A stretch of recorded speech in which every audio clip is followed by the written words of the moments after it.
Witam bardzo serdecznie w nowej serii, której celem jest omówienie poszczególnych ulepszeń jednostek na modyfikacji Heroes 5 Arena. Jeśli jeszcze nie znasz areny, link do opisu i pobrania modyfikacji znajdziesz w opisie tego filmu. Odcinek ten jest zbiorem moich wniosków, które wyciągnąłem podczas grania serii Ork vs reszta świata. Porównam więc kiedy które ulepszenie ma przewagę oraz zdradzę kilka ciekawostek, o których być może nie wiedzieliście. Dla osób, które z moim kanałem są od dłuższego czasu, zaznaczę też, że jest to kolejny fragment podsumowania orczej serii. Na początku muszę zaznaczyć różnicę pomiędzy oryginalnym balansem Heroes 5 a tym, co jest obecne na arenie. Modyfikacja ta skupia się na jednej, finalnej bitwie, co spowodowało, że w statystykach jednostek oraz ich umiejętnościach zaszło dość dużo zmian.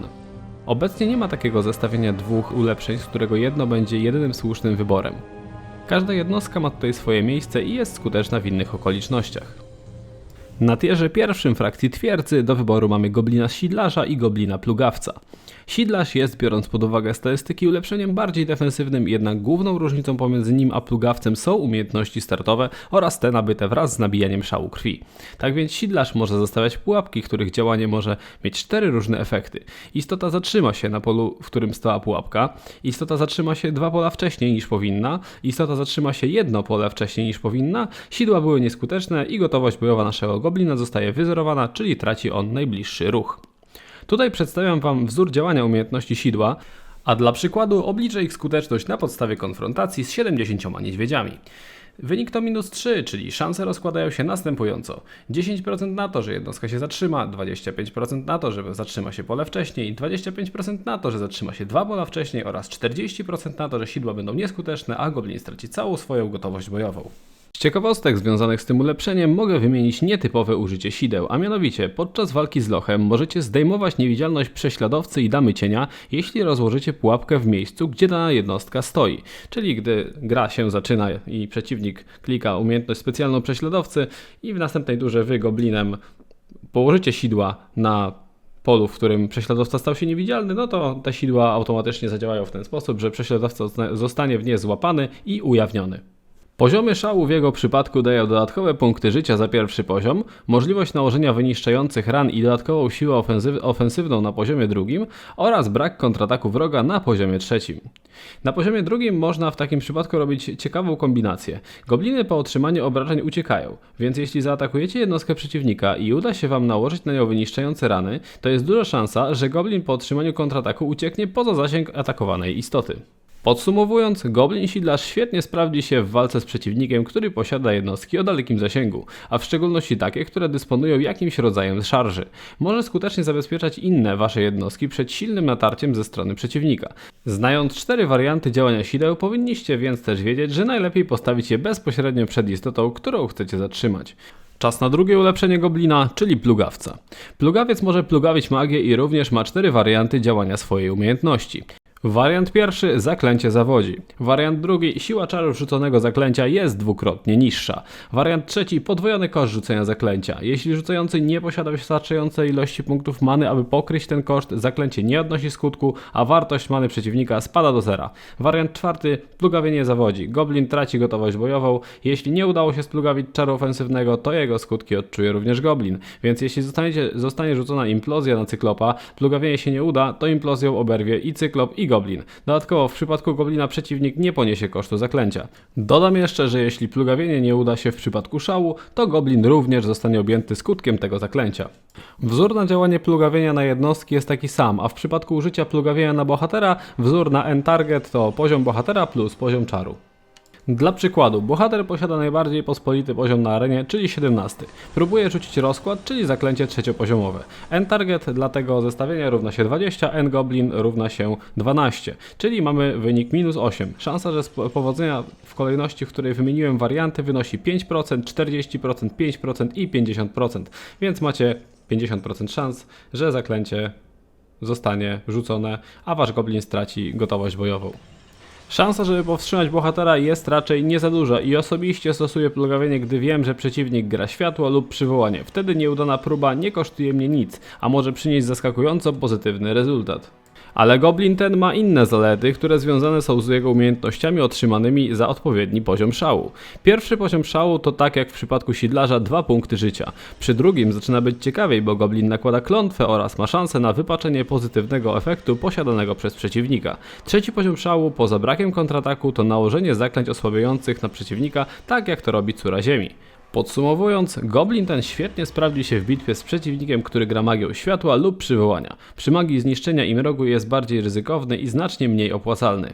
Jego plugawienie potrafi czasem wygrać grę, a gdy wejdzie na wysoki poziom szału krwi, to może zrobić dużo większe szkody niż jego odpowiednik. W przypadku obu ulepszeń świetną umiejętnością jest szał bitewny z drzewka ataku. Gobliny bez tej umiejętności, a z nią to zupełnie inne jednostki. Kolejną jednostką z arsenału twierdzy jest centaur. Zaczniemy od koczownika, który jest ulepszeniem nastawionym na ataki dystansowe. Ma wyższe statystyki ofensywne od swojego odpowiednika, ale jest mniej uniwersalny, co doprecyzuję za chwilę. Dzięki wysokim obrażeniom jest to dobry strzelec. Umiejętność manewr sprawi, że jednostka ta zmieni swoją pozycję po tym, jak przeciwnik ją zaatakuje i ustawi się w miejscu, z którego może oddać strzał. Jeśli takie miejsce jest w zasięgu jego ruchu oczywiście. Jeśli jednak nie ma gdzie uciec, będzie kontratakował wręcz. Jego dużą wadą staje się jednak rozmiar, łatwo go zostawić, a gdy przeciwnik to zrobi, to staje się on mało wartościowym stakiem w walce wręcz. Tak więc jest on dobrym wyborem, gdy chcemy eliminować balistę przeciwnika oraz gdy nasza armia szybko uderzy w przeciwnika, a on zostanie z tyłu i bezpiecznie odda kilka strzałów. Nie wybierałbym go, gdy spodziewam się szybkiego wjazdu przeciwnika w nasze jednostki. Centaury nie różnią się od siebie pod względem bonusu strzału krwi, więc przejdę do tego na samym końcu. Grasant to wariant, który z góry zakłada, że strzały naszego centaura to tylko dodatek i będziemy z nich korzystać tylko wtedy, kiedy akurat strzelić się uda. Jego pełna skuteczność w walce wręcz powoduje, że mimo zastawienia jest to wartościowa jednostka. Ma on więc mniejsze obrażenia od koczownika, ale jest bardziej uniwersalny. Staje się dobrym wyborem przy buildach bardziej defensywnych, gdzie spodziewamy się przyjęcia przeciwnika na swoim terenie oraz gdy zakładamy, że nie będzie miał on miejsca, żeby sobie postrzelać. Gdy dochodzi do starcia z jednostkami posiadającymi wielką tarczę, lepiej jest zaatakować je wręcz, ponieważ centaur ten zada im 100% obrażenia. Centaury na pierwszym poziomie szału zwiększają swój współczynnik ataku, na drugim mają większą inicjatywę, a na trzecim zawsze zadają maksymalne obrażenia. W ostatnim przypadku większą korzyść odnosi oczywiście centaur koczownik. Czas na jednostkę, która bardzo wyraźnie dzieli się na wariant ofensywny i defensywny, czyli rębacz i podżegacz. Rębacz posiada wyższe statystyki ofensywne od podżegacza. Jest to też największy w twierdzy beneficjent szczęścia żołnierza, ponieważ jego umiejętność szturm powoduje, że ma on szansę na wykonanie drugiego ataku pod rząd. Na trzecim poziomie szału dostaje on również umiejętność uderzenie, której szansa na zajście jest zwiększana również dzięki szczęściu żołnierza. Jest jednostką świetnie nadającą się do skutecznego i potężnego ataku. Jednak, żeby wejść w pierwszej turze, potrzebuje ekstremalnego połączenia aury szybkości, taktyki oraz wpływu z bitewnego zawołania. Można to jednak obejść, gdy szybko wejdzie na pierwszy poziom szału, dający mu +1 do prędkości i 5 punktów życia. Rębaczem trzeba poruszać się mądrze i nie wystawiać go niepotrzebnie na atak przeciwnika. Najlepiej planować ruchy tak, żeby to on zaatakował pierwszy, bo jeśli zostanie narażony na atak pełnego staku przeciwnika we wczesnej fazie bitwy, to może być dla niego koniec efektywnego udziału w walce. Pasuje do buildów opartych na bitewnym zawołaniu oraz jest raczej mało przydatny w defensywnym ustawieniu. Podżegacz z kolei jest wariantem ultra defensywnym. Na start posiada 2 punkty życia i obrony więcej niż rębacz. Przypłaca to jednak znacznie niższą rolką obrażeń, mniejszą prędkością i znacznie niższą inicjatywą. Sytuacja bardzo zbliżona do dylematu centaurów. Dodatkowo posiada on świetne umiejętności defensywne, które mają rozwinięcie w poziomach szału. Prowokowanie to umiejętność, która polega na tym, że podżegacz zbiera na siebie atak wymierzony w inną jednostkę, jeśli stoi obok. Dodatkowo posiada umiejętność bezlitosnego kontrataku, która działa przy każdym jego kontrataku i powoduje, że zadaje on dwukrotnie więcej obrażeń. Teraz przejdźmy do jego umiejętności związanych z poziomami szału. Już na pierwszym poziomie jednostka ta staje się czołgiem, otrzymując dodatkowe 8 punktów życia, co przy jej liczebności startowej oznacza kilkaset nadplanowych punktów życia do zbicia. Na drugim poziomie szału otrzymuje nieograniczony kontratak, co w połączeniu z bezlitosnym kontratakiem jest zabójcze. Trzeci poziom szału jeszcze bardziej wzmacnia jego odporność na ciosy. 12 punktów obrony w połączeniu z procentem pochłoniętych przez szał krwi obrażeń i ilością punktów życia czyni z niego bardzo trudny do zbicia stack. Świetnie sprawdza się w taktyce z machinami wojennymi oraz wariantami, w których my zmuszamy przeciwnika do podejścia blisko naszych pozycji. Córa nieba czy córa ziemi? Dobre pytanie. Obie otwierają przed graczem potężne możliwości. Córy Nieba ze względu na swoje dość słabe statystyki bitewne są w sumie jednostką walczącą na dystans. Posiadają w swoim arsenale potężne zaklęcia magii powietrza, czyli błyskawice i łańcuch piorunów, a siła czarów skaluje się wraz z poziomami szału aż do 4-krotności obrażeń. Jednostka nastawiona na buildy, w których inne jednostki zajmują się bronieniem jej przed ciosami, tak żeby w spokoju mogła zużyć turę lub dwie na poświęcenie goblina. Bardzo skuteczna w połączeniu z buildami opartymi o machiny wojenne oraz krzyki, ale może zostać użyta jako fragment armii zostawionej bezpiecznie na tyłach, podczas gdy 4 inne jednostki masakrują przeciwnika na jego połowie. Córy Ziemi to jednostki, które skupiają się na zadawianiu obrażeń wręcz. Co ciekawe, mogą połączyć debuffowanie przeciwnika z nieotrzymywaniem kontrataku od jego jednostek za pomocą umiejętności szybki atak. Wystarczy, że na daną jednostkę w momencie ataku córy wpływa czar spowolnienia. W porównaniu do cór nieba mają znacznie wyższe statystyki ofensywne, prędkość, a nawet o punkt życia więcej. Jest to jednostka, która musi przygotować sobie bitwę na początkowym etapie, rzucając spowolnienia, żeby później móc bezkarnie zadawać olbrzymie obrażenia i osłabiać przeciwnika wszystkimi dostępnymi klątwami. Jej rozwój wraz z poziomami szału skaluje się głównie w późnym etapie rozgrywki. Już na pierwszym poziomie szału otrzymuje ona duży bonus do inicjatywy, a na drugim i trzecim bardzo wzmacnia swoją wytrzymałość. Jest świetna w buildach, w których ma wspomniany czas na rzucenie spowolnień oraz wbicie pierwszego poziomu szału. Dzięki umiejętności atak przekleństwem jest jednostką wartościową, nawet gdy zostanie sfokusowana i zostanie jej tylko kilka sztuk. Oprawca czy herszt? Oprawca jest ulepszeniem nastawionym na zadawanie dużych obrażeń. Posiada umiejętność spustoszenie pozwalającą na podwójny atak, dzięki czemu dwukrotnie szybciej nabija sobie szał. Odwaga powoduje, że jego morale jest zawsze pozytywne, co świetnie działa w bitwach przeciwko Nekropolii i Inferno. Dodatkowym atutem jest aura strachu, negatywnie wpływająca na morale jednostek przeciwnika. Mimo ogromnych walorów ofensywnych, zwykle nie jest najlepszym pomysłem posyłanie go do samotnego ataku, ponieważ zwykle kończy się to jego śmiercią już na samym początku bitwy.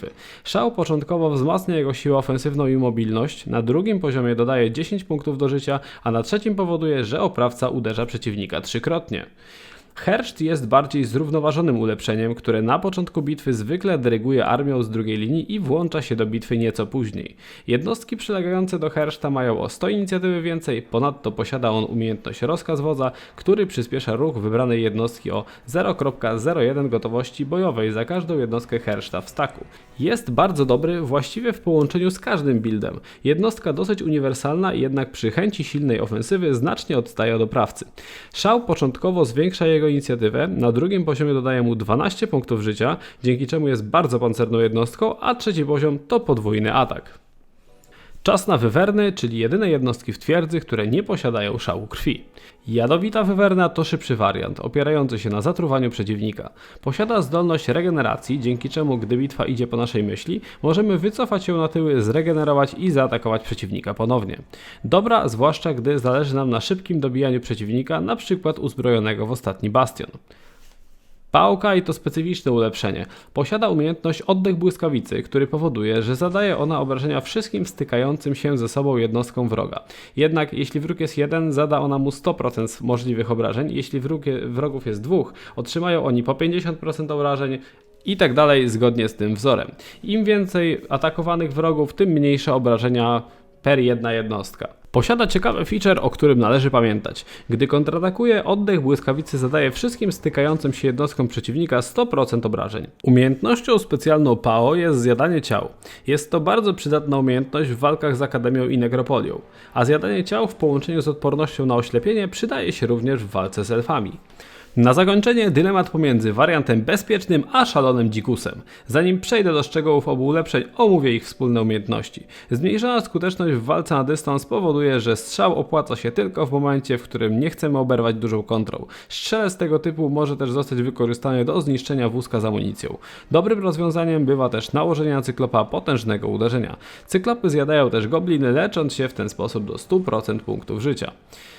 Krwawy cyklop, czyli bezpieczny brat, posiada niższe obrażenia, ale za to jest bardziej mobilny, szybszy i ma o 10 punktów życia więcej. Dobrze jest nakładać umiejętność złe oko na wszystkie możliwe staki przeciwnika, ponieważ zmniejsza ono szczęście wrogich oddziałów o 3.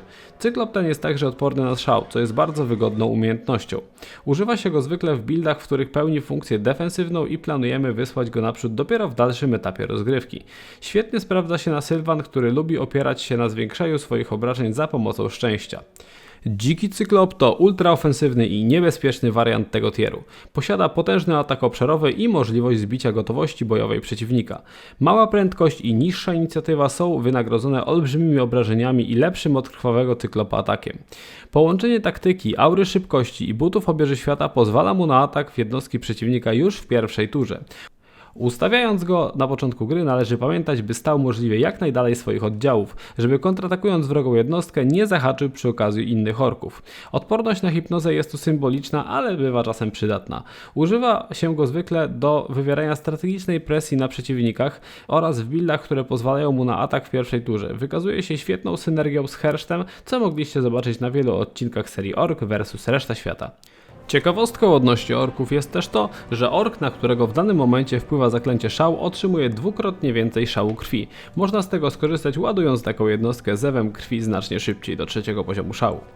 Druga ciekawostka dotyczy zahipnotyzowanych orków i ich korelacji z krzykiem gniew hordy. Ork, który jest objęty zaklęciem hipnoza, jest w danym momencie liczony jako oddział przeciwnika, co powoduje, że obrażenia z gniewu hordy są pomniejszone o ilość danej jednostki. Warto też wspomnieć, że jeśli po ataku na goblina ten nie będzie miał gdzie uciec, to będzie kontratakował. Duże podziękowania dla Mateja, eksperta naszej społeczności, który wypisał mi większość z zawartych tu ciekawostek. Matej ma kanał na YouTubie, do którego link znajdziecie w opisie, jest tam duża ilość wartościowego, heroesowego kontentu. Podsumowując, wszystkie jednostki na arenie mają swoje mocne i słabe strony. Odcinek ten miał na celu przybliżyć Wam wady i zalety oraz pomóc w wyborze odpowiedniego ulepszenia w kolejnych bitwach na arenie. Dzięki za obecność, jeśli masz przemyślenia odnośnie treści tego odcinka, zostaw je w komentarzu. Do zobaczenia w następnych materiałach, cześć!